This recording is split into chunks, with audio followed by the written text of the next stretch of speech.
All right, I'll take it away. Hey, good morning. Good morning, everyone. Or I should say afternoon. Good morning if you're on the West Coast, obviously.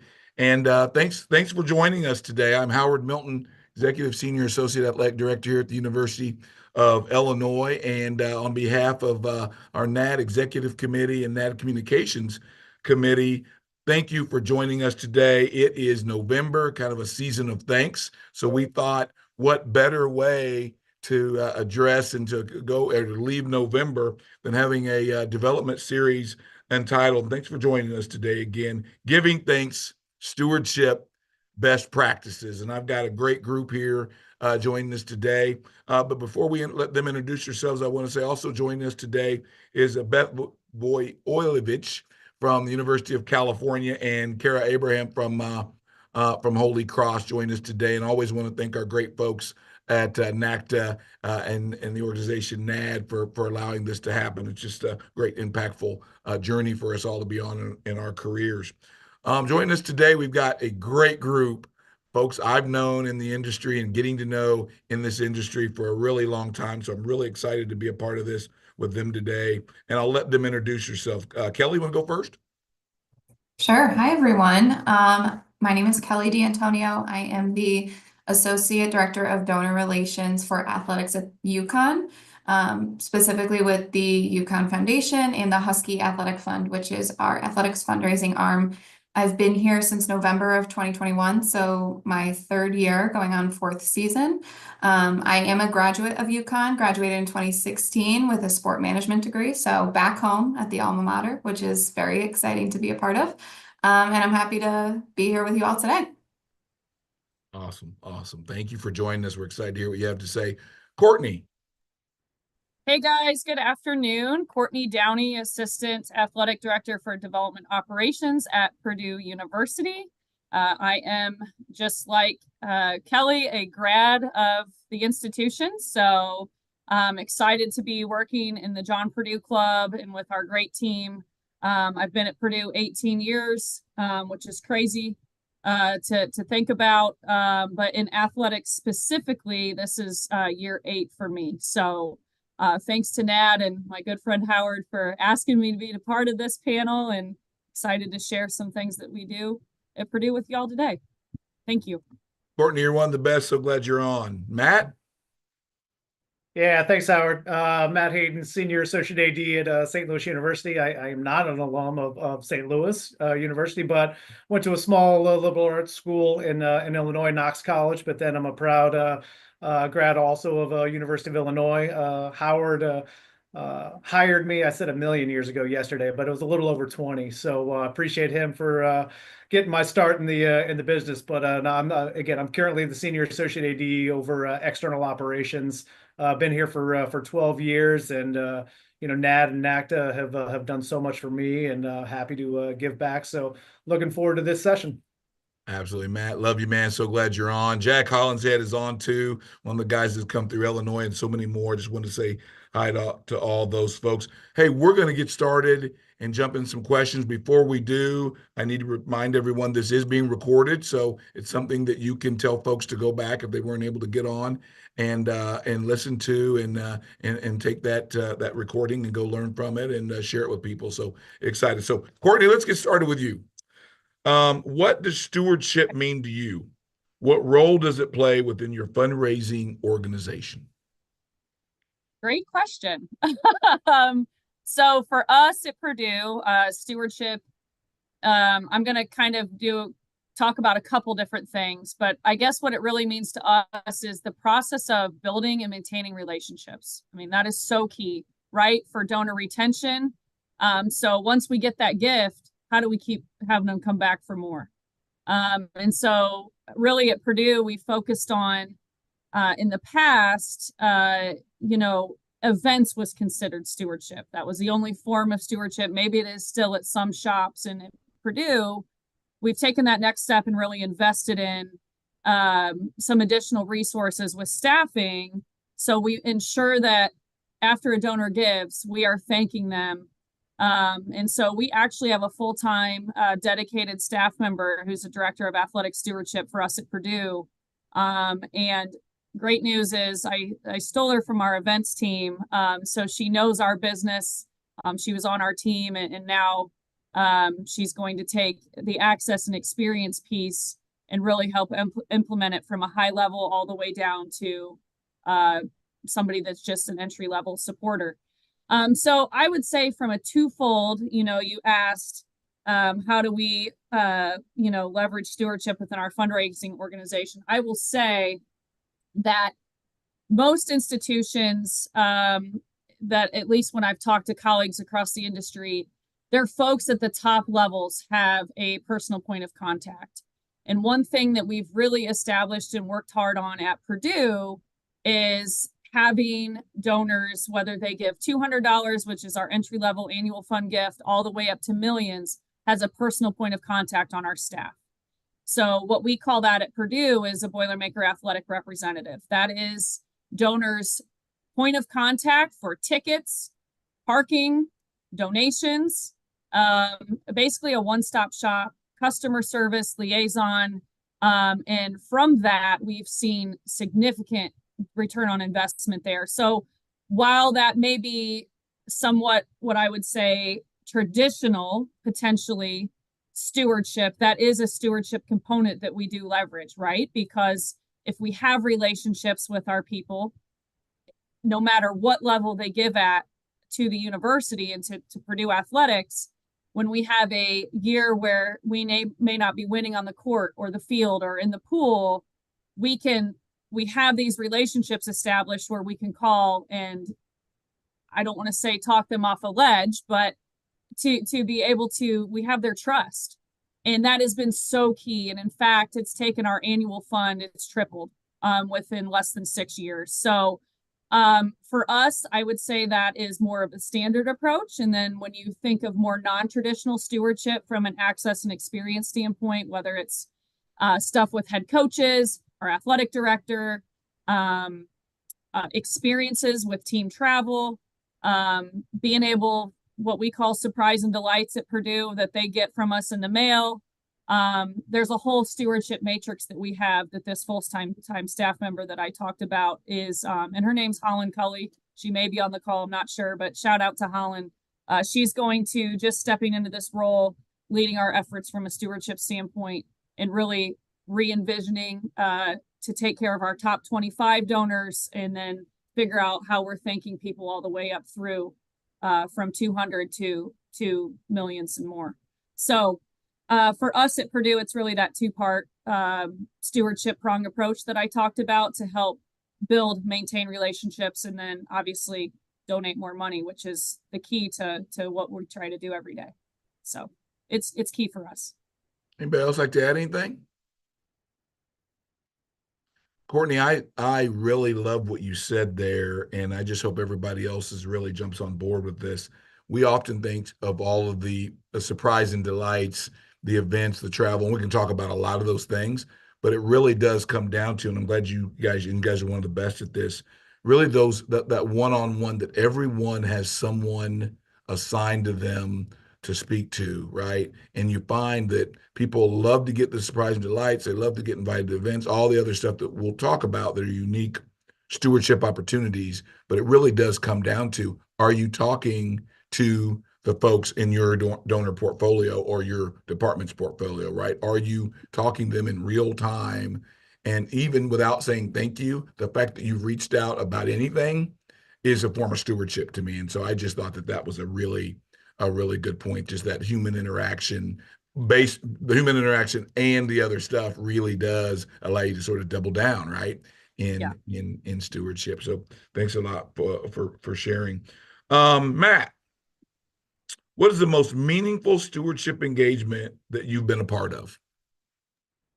Yeah, great question. Yeah, I have a few examples, right? I mean, it's interesting hearing from from Courtney too, and their experience, right? It's all relative, right? So at SLU we're pretty thin, right? So there's we have 3 people total in our development shop, right? So I'm focused on major gifts. We have a director of leadership annual giving, and then we got an events and stewardship person, right? So we're all kind of in it together, but few examples. One is a capital project that we just recently completed. I thought we did a really good job with that donor group, in particular with kind of a donor wall, that recognition. But we also invested in technology piece, right? So interactive TV and then we went a little further and we talked to essentially every donor, but we really focused on those donors at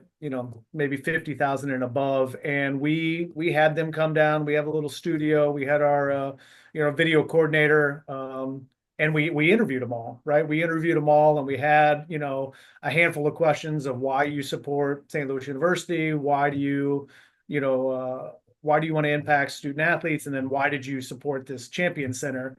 And people were really receptive to it. And now they come in at games, right? And they can go up to that, they come into the basketball games in this sort of VIP entrance, and they can go over there and they can, scroll through, bring their name up. There's a photo of them.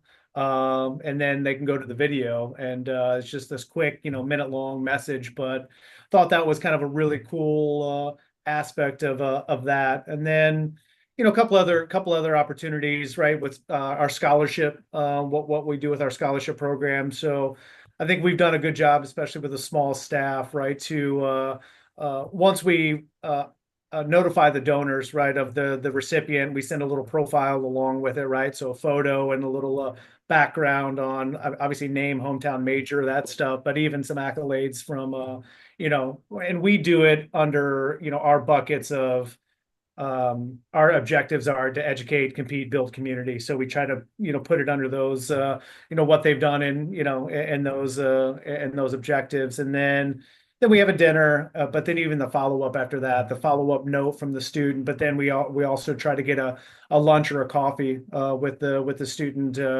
athlete and the donor. And I think the donors have really enjoyed that. And then I think the final piece is something we just did this year, which we'll continue to do. We kind of had a basketball tip-off event, so exciting time for us. New coach, new energy with the program. So took all of our courtside club seat holders, invited them to a basketball tip-off dinner with the team.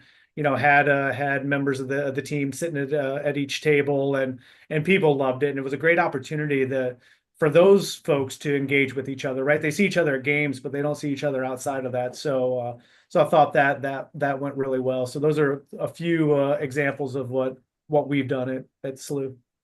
That's awesome. Hey, Matt, I want to lean into something you said that you started off with.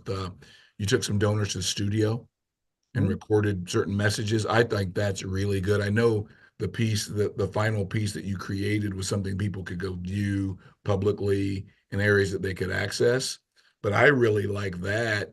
I think everyone, we're from so many different institutions. We're from big schools, we're from small schools, we're from private, from public. I think if you think about that concept, there's a lot of different things you can do with it, right? All of us. That was your approach. I think that's a home run. In fact, I wrote that down to steal it. But also, I think there's a lot of other messaging. We've done that sort of think view, and there's all those recording things you can send out. But actually coming into the studio for a donor and for you to kind of make over them like that really moves the needle on the right donor. And then those messages, you may have one donor come in, right, and talk about a capital campaign that you're working on and why they've been involved in it. And then the next one's just a pure thank you. I mean, you could really do a lot with that. And I would dare say that many of us aren't probably taking advantage of those campus resources, whether you've got a studio right across the hallway like I do, or you've got to go on campus or someone in your Marcom, depending on your school size, that could do that for you at little cost. And you've just really done some really good, impactful work there. So pretty much that's pretty awesome. Pretty awesome. Kelly, you ready? You bet. How do you best assess your stewardship activities? And so just to be clear, right? Like what's that? We're all used to counting, and it's something I talk out both sides of my mouth sometimes, right? Like return on investments, ROI, and it's something that we embrace when we want to embrace it, and other times I kind of shrug my shoulders at it. But how do we assess if a stewardship activity, how do we analyze it to see if it's been successful, knowing that sometimes it's not in that moment, it can be a decade later, right? When those thank yous or those thank you techniques paid off. But I don't know at UConn, how do you guys do that, and whether some of the techniques you've seen in that space? Yeah, I think when it comes to stewardship, like Courtney had mentioned, relationships could not be more important. And that is across, with our donors, with our development officers, with our university, with our sports teams. Those are key. We know the things our donors really like. And for a lot of us, that's probably similar. They like access to things. They like open practices, they like trips, they like dinners, they like exclusive events. And then they're also really big fans. Like I'm sure at every university, when we come to a UConn basketball game, everyone is so passionate about UConn. And it makes you, even if you weren't a student here, it makes you really feel kind of that vibe and just excitement to be there. So with that, we know they like the easy things. They like gear, they like gifts. And those things they're not bad. I think we look at them and we say, oh, we always do that. Oh, we always do that. But it works. It keeps our top donors. They're giving philanthropically because they want to and they care, but they also want things like access and they expect it. And for kind of those lower level donors, like Courtney mentioned, if we can give them something, if they get an invite to an open practice and that gets them to add another $5,000 to their yearly gift, that's important too. A lot of us probably have benefits charts and that's reflective, and we do use that to help retain our donors and help get people to the next level. But really listening to them and we getting to know what they like is our easy first step. That's kind of like our easy, okay, check the box. We know that's going to work, and it does. When it comes to the kind of those larger philanthropic gifts, when we're looking at what are we going to do, what is going to make sense and be successful, we rely on our development officers. If a large gift comes in, I don't know necessarily the donor. So I need them to say, this would be appreciated by them. And that's where that relationship piece is so key. Sometimes it's meeting with a coach. Sometimes it's just getting a framed photo or a signed basketball. All of those are just different ways, but we don't know that until we communicate internally, and relying on those relationships is the only way that we can really do that.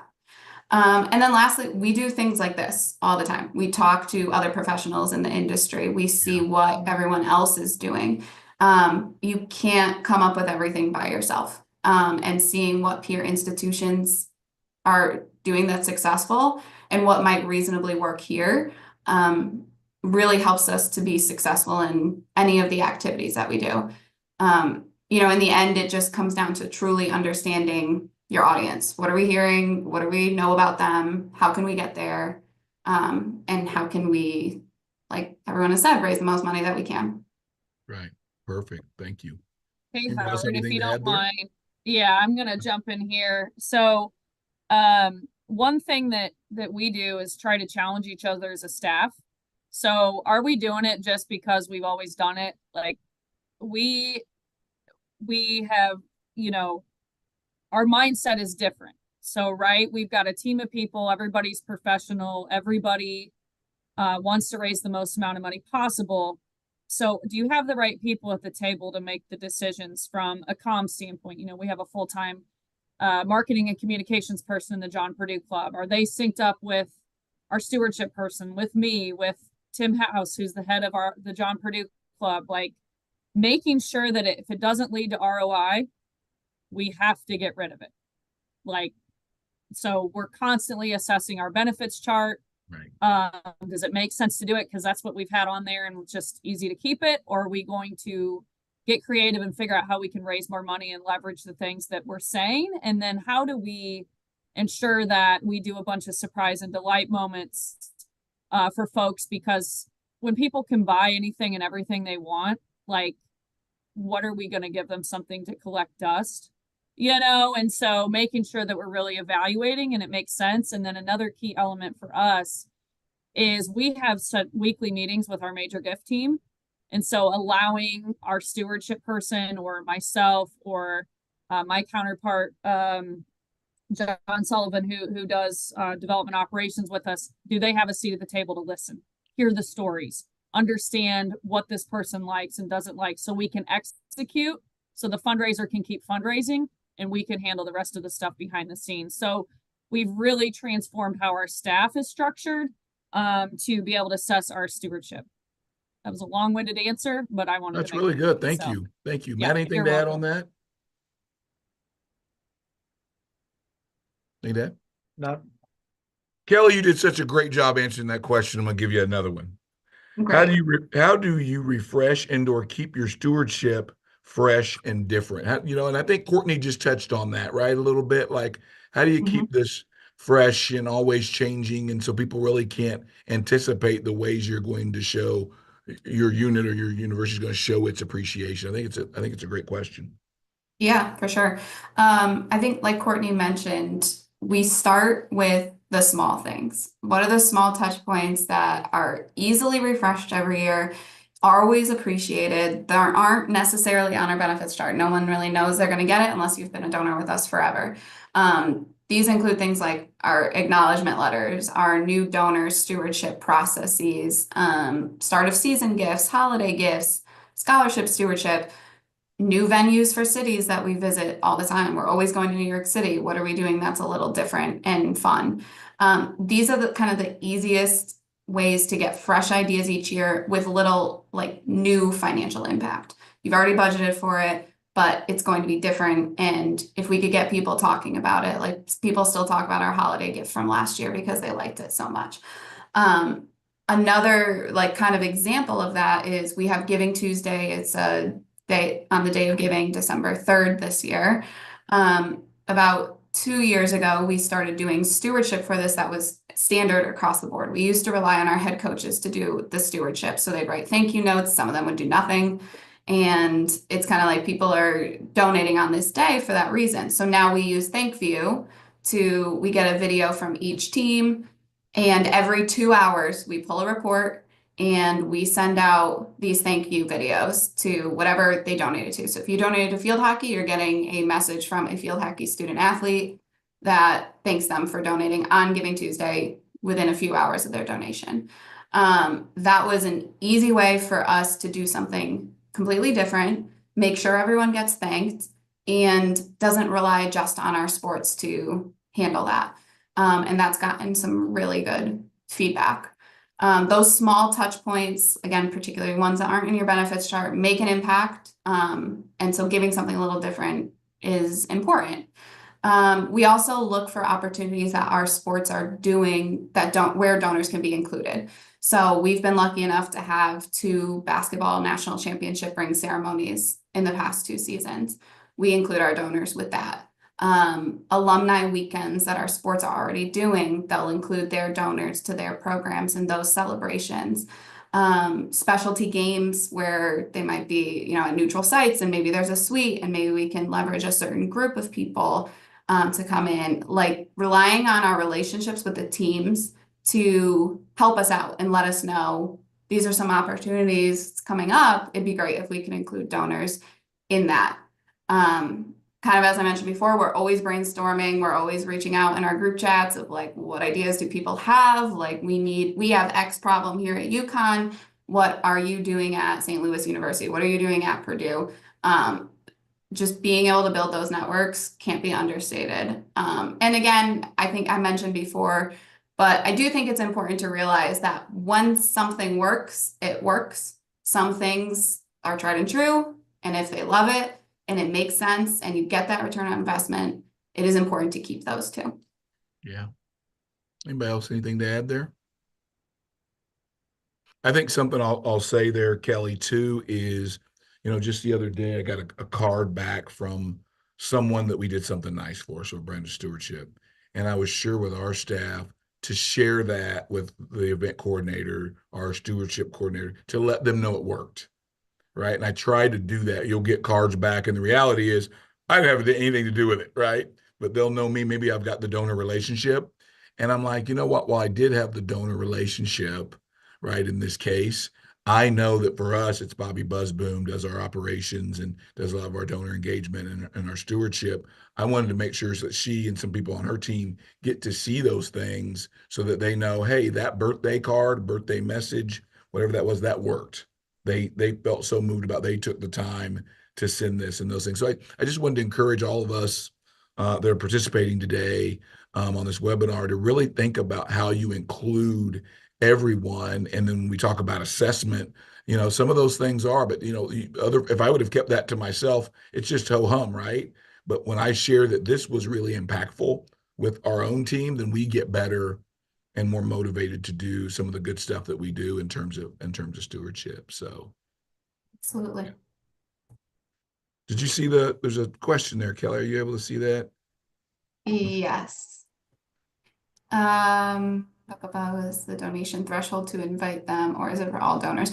So we had, there is a donation threshold.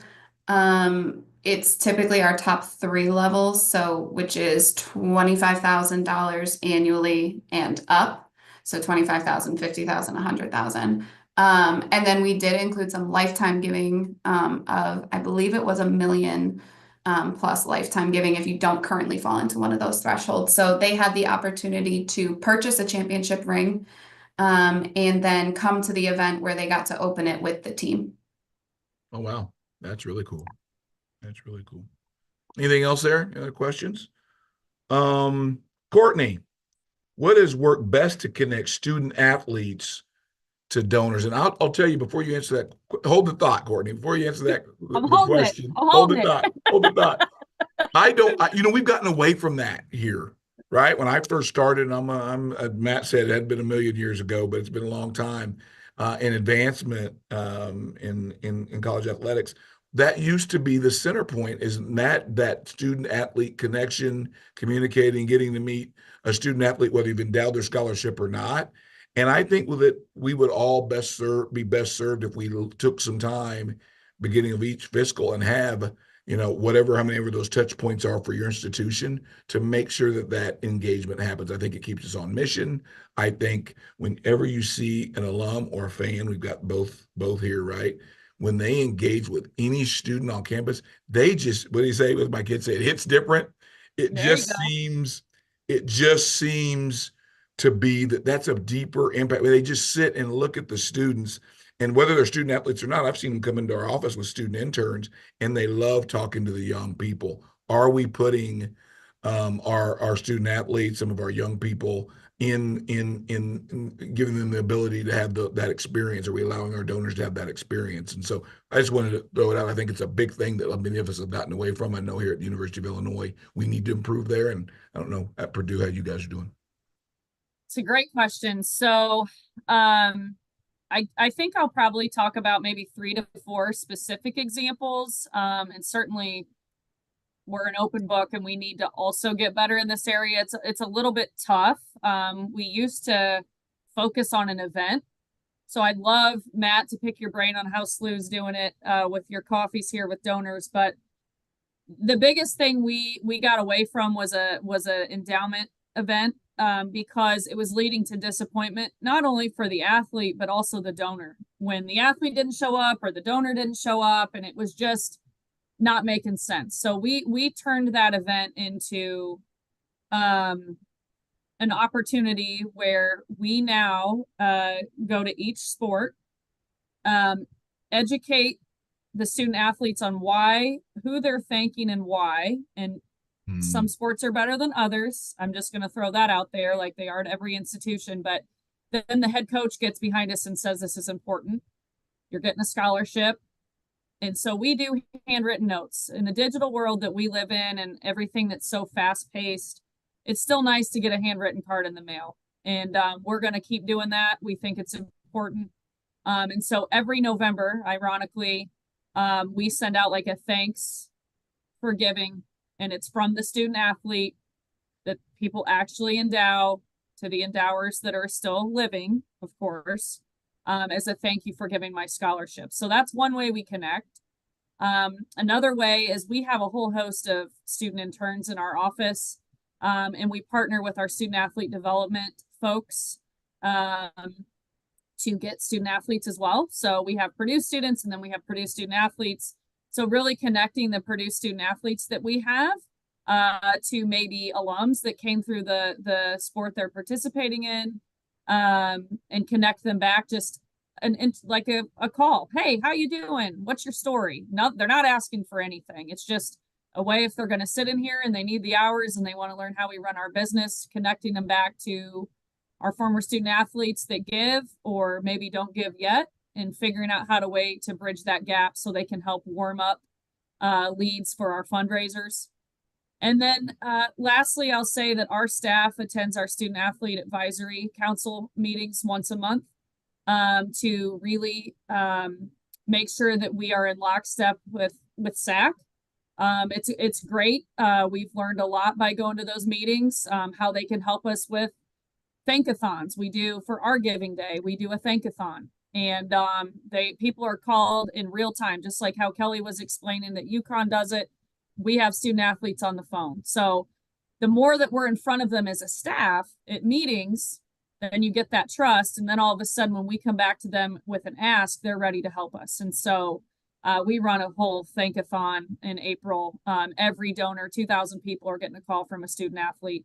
And that's really a well-oiled machine that we've gotten. So really leveraging internal relationships, stuff that we have at our fingertips to be able to attend, like SAC, like student athlete development, getting it really close with those colleagues and figuring out how to share the impact and the stories and leveraging their connections to the athletes back to our donors. That's been key for us.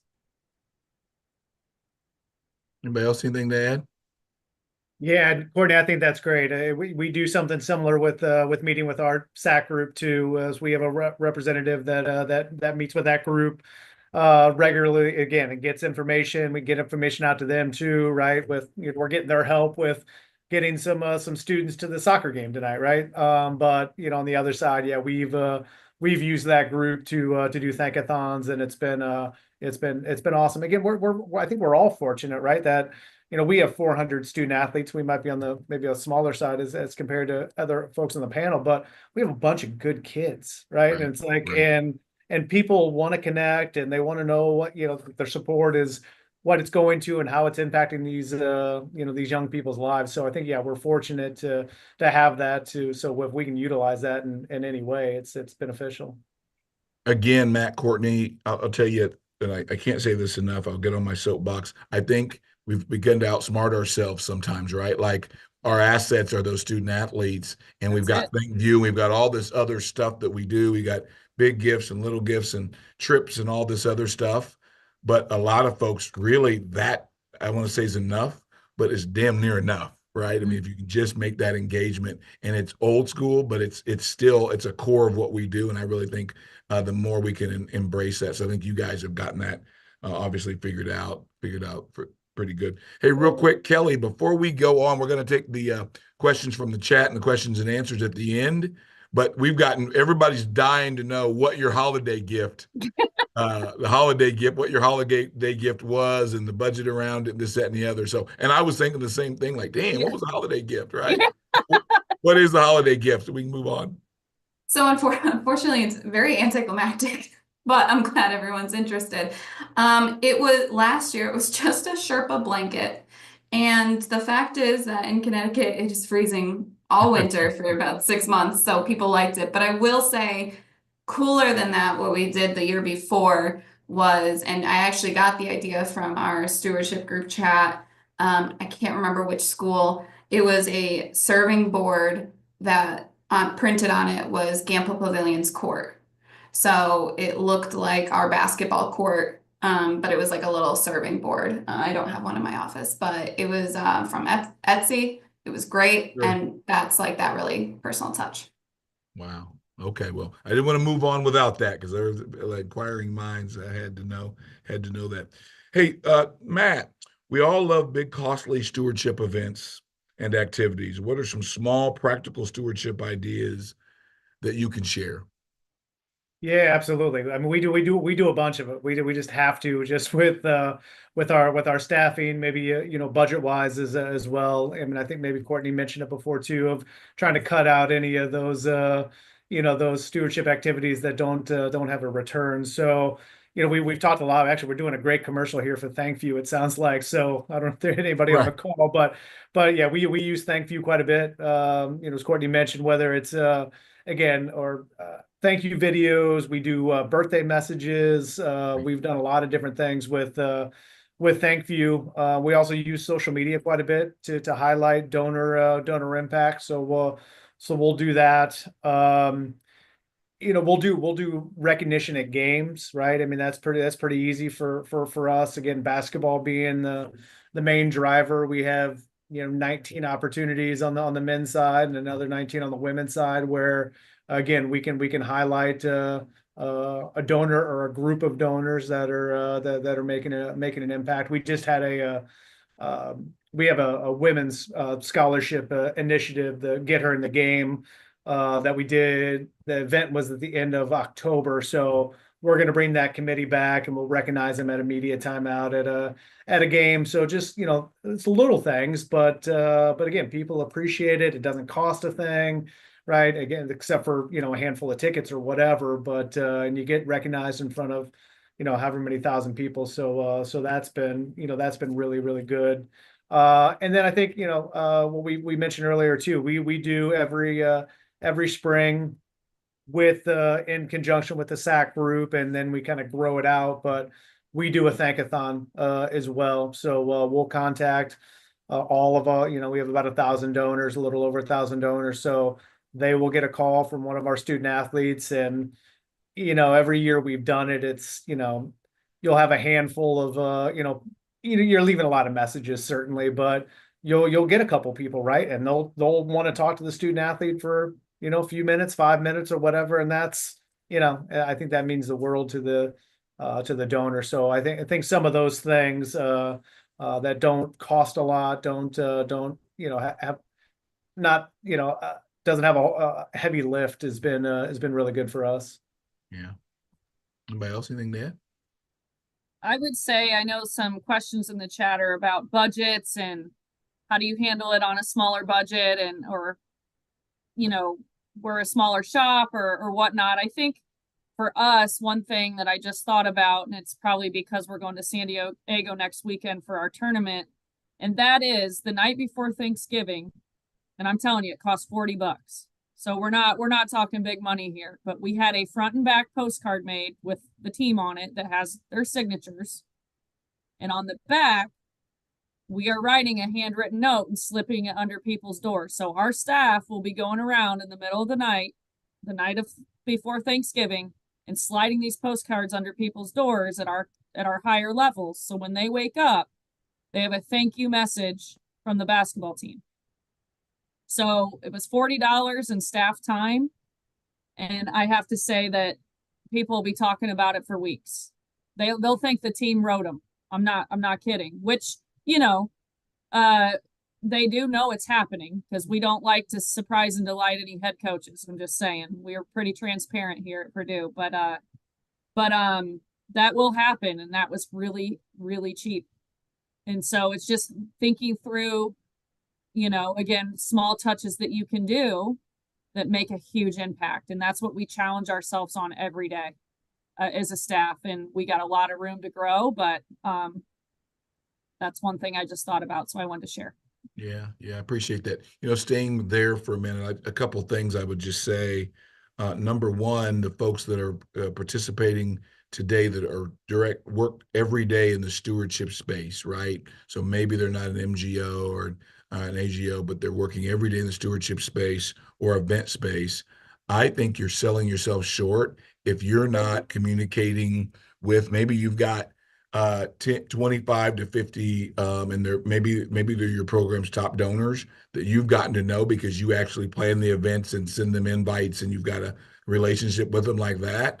But if you're not communicating with them and if they're coming to town, you're doing extra things, right, to make sure, hey, do you know where parking is tonight? Right? Little thing, but people feel like, and especially if it's one of your your principal gift donors, I'm going to say this, they're sort of accustomed to great service, right? There's a saying that, and I hate saying this publicly, but I heard it and I just loved it. But the saying is money goes where it's treated best. I had a donor tell me that because we had a mishap. And he was like, I didn't feel treated really good, right? And so providing some of that service, and I think there's probably people on this call that maybe work on the back end. You guys do great work, and many people don't even recognize unless the AD or the chief development officer recognizes you at an event or something that you did this. But yet, what I've learned is, wow, those folks have great relationships with some of our top donors because they've just gotten to know the names. How do you leverage that relationship from a stewardship standpoint and make it, of course, it's still the MGO's relationship, but work together on making that the most impactful relationship it can be. So that's number one. I guess number two, too, and you bring up some good points, Courtney, is something that I've done at the major gift and principal gift level, a level that I enjoy and I thrive in, is I spend a lot of time just texting, and it's not about last night's game or tomorrow's game. It may be, and sometimes I do this, I'll put a form text together and just paste it over. But it may be, hey, in the summer, I'll wake up on a Sunday early and it's a beautiful day and I feel really blessed, right? And I'm sort of overcome with it. And I'll be like, hey, I hope you know just how blessed you are and hope you're enjoying this summer. You've worked really hard. Hope you're spending time with family, this, that, and the other. You can do, it's not just happy birthday, happy anniversary. Today's leader, right? Again, if you're talking at your top level, they appreciate that, and it adds more depth to something that, quite frankly, can be without depth, and that's the sports business, right? It's a win or lose, recruiting. You talk about all those things, but I really have noticed when I had a donor tell me, "Hey, Howard," and this was a huge compliment. You're really good at the soft stuff, right? The soft stuff. And I had to think about that. And I had to say, Brian, what the hell are you talking about? So, and he said, you're really good at following up and really, asking how we're doing and finding out those things. And that made me happy. That brought joy to me. And so if you approach your work like that, there's the hard stuff that you do. Here's the event time. Here's what it is, the canned stuff. But I just would have people kind of lean into that a little bit where those relationships, I think you have to have the right to go there, right? You've had to earn the right to have that much depth in a relationship. But for those that you've earned the right to do that, lean into that a little bit. Lean into that a little bit. Kelly, now this is where the program gets dark, right? Kelly, what challenges have you faced regarding your stewardship efforts? How have you overcome these challenges? Yeah, so I'm not going to mention budget, although that was part of my notes because we just talked in depth about that and the small touch points and such like that. But that will always forever be an issue that we face. I think the top thing that comes to mind for me is working with different units, both on the university side and within the athletics department. To make our stewardship work, it needs to feel cohesive. Communication is key. We have many donors who donate to athletics and they also donate to the university. So we need to have those good relationships with our university counterparts to ensure the donor receives the most impactful stewardship for their gift, but also makes it seamless for them. Like, we need to seem like we've talked to each other about this. I don't want to be sending a donor a thank you card for their gift and they're getting a thank you card 2 days later from the president of our foundation. And then you're like, well, this seems silly. Now we could have probably combined that, or we could have talked about that better. So that's something we're constantly working on. And I think it's forever going to be something that is challenging. I think, Howard, as you mentioned, like, these are relationships development officers have with their donors. And just because they donate to athletics doesn't mean they don't equally care about pharmacy, right, or they don't equally care about something else. So it's a little bit of a touchy subject. On the athletics side, we need their buy-in to be able to do a lot of what we do, whether it's the events, the tickets, the away game trips. There's always a push and pull of this is what the donor group needs, but this is what the team needs.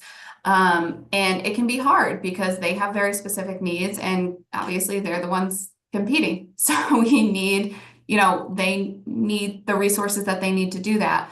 But we have our needs too. Balancing both of those requires a lot of open, transparent communication, problem solving, compromise, which isn't always easy. And it feels like a lot of times our group ends up having to do the compromising.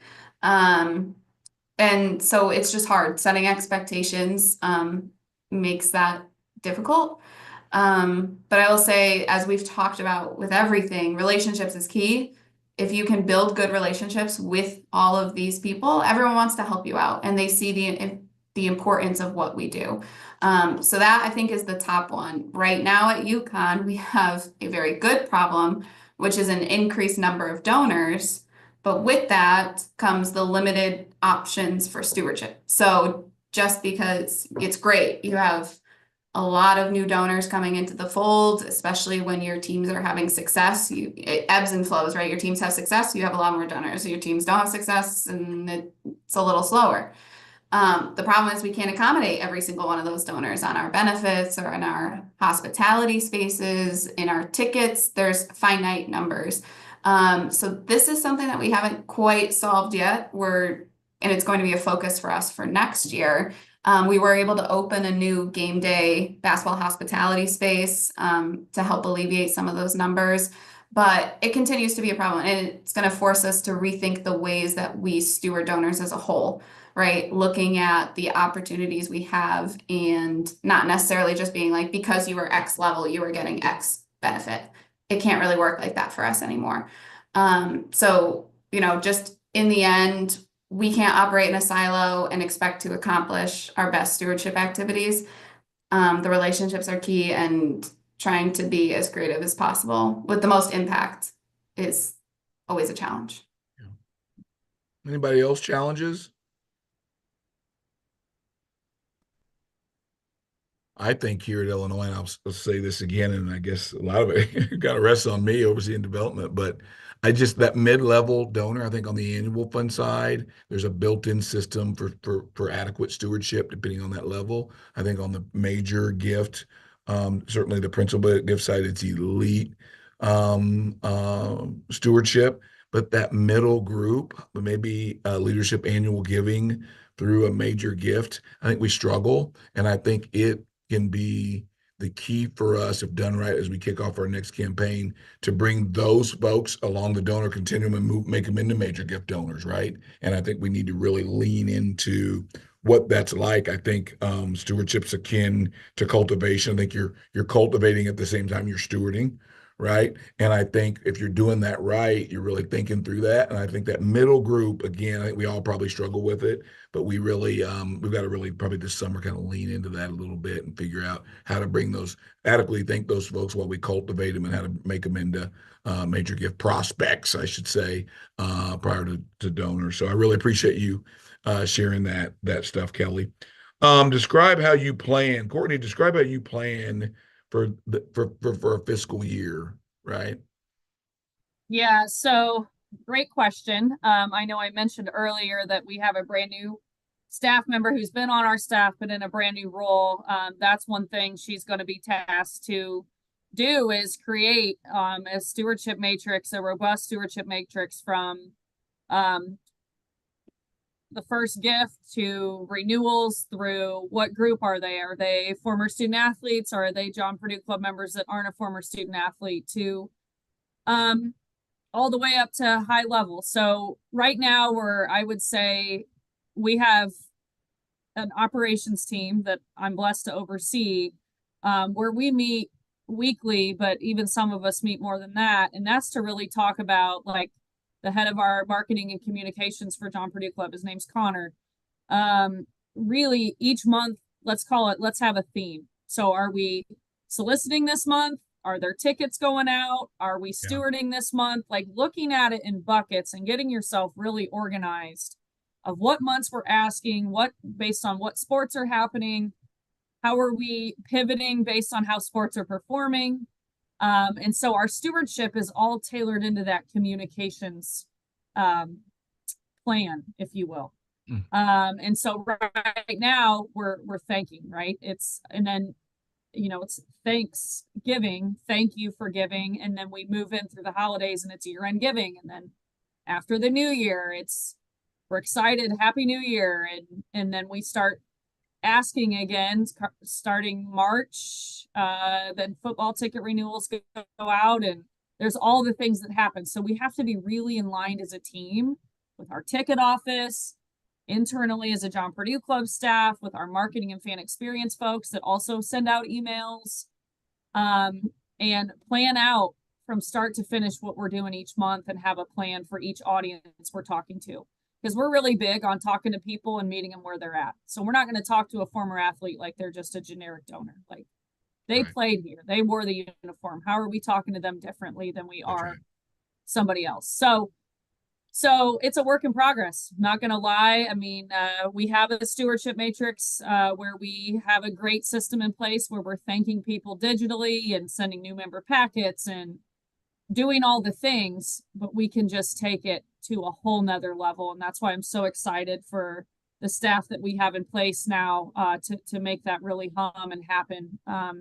So I don't know if I answered your question in full there, Howard, but it's a work in progress. We'll have a better plan if you come back to me in a couple months or even a year from now if we were on this webinar. But now it's everybody's making sure that at least by month we're figuring out how we're at least internally communicating. So we look like we're all on the same team, because we are. Anybody else? No, Courtney, you're absolutely right. You know, it's hard to plan for bowls and different things that happen along the way, leadership change and all those kinds of things that can come up. But we try to have a fiscal plan for all those things. But staying disciplined is the key, right? And actually having a purpose to thinking through it long enough in the spring into summer, thinking through it long enough to really put a plan together that allows you to move with a purpose. It's always tricky in this business, but I know the effort's always there. Hey, kind of finishing up today, and thanks for all those folks that have stuck through this, and hopefully it's been beneficial. We're all going to answer this question. Provide an example of how stewardship has impacted a donor's decision to give or not to give, right? Sometimes when we miss the mark, you've heard people say, I'm out. I never heard a thank you. I'm going to start. Um, Probably about 3 or 4 years ago, a donor was trying to get a hold of us, to send a end of the year contribution. And this is a donor that really had never given to athletics, right? And had heard we were in a campaign for our basketball facility and wanted to give $250,000. How this slipped through the cracks, I still haven't found out. Probably somebody didn't answer a call or something, but it happened enough that his estate attorney and one of his attorneys found out that lives locally. This person lives in Tampa. They do business here locally. And that person called us and reamed us because it's their client. And I asked for the number right away, called this person in Tampa, Florida. And you know what I did? I told the truth and apologized. We dropped the ball. We didn't get back to you. We didn't, right? That's not typically who we are. In this case, we're trying to get better every day. He appreciated that, and we're a couple gifts in that amount from them. So they're, $500,000 made that gift and another one the next year. But it was just about being open and honest. And that's one part customer service or donor services, one part good stewardship, and one part, just straight up honesty. I would just say as you run into those tough things, misspellings, somebody's spouse didn't get mentioned in the letter, all those things.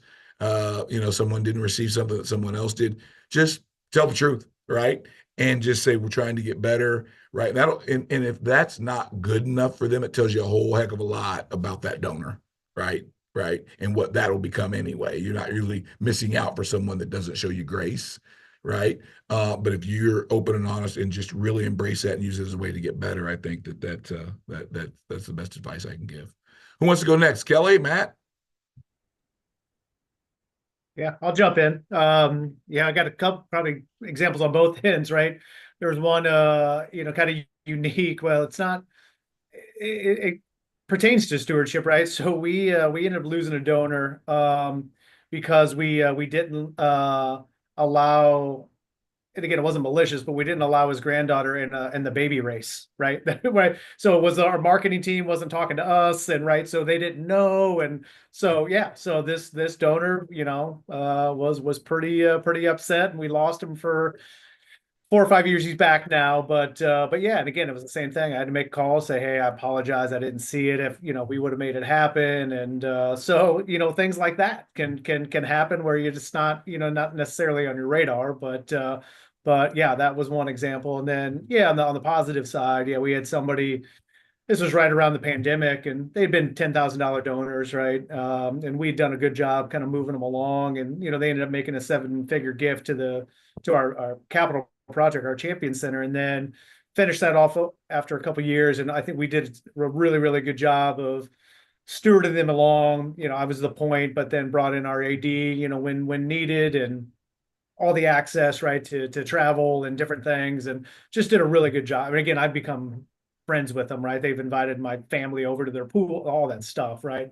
But yeah, so they just finished off that 7-figure gift, and then we just asked them 2 weeks ago for a $500,000 pledge, which it sounds like they're going to do. So really good success with that couple.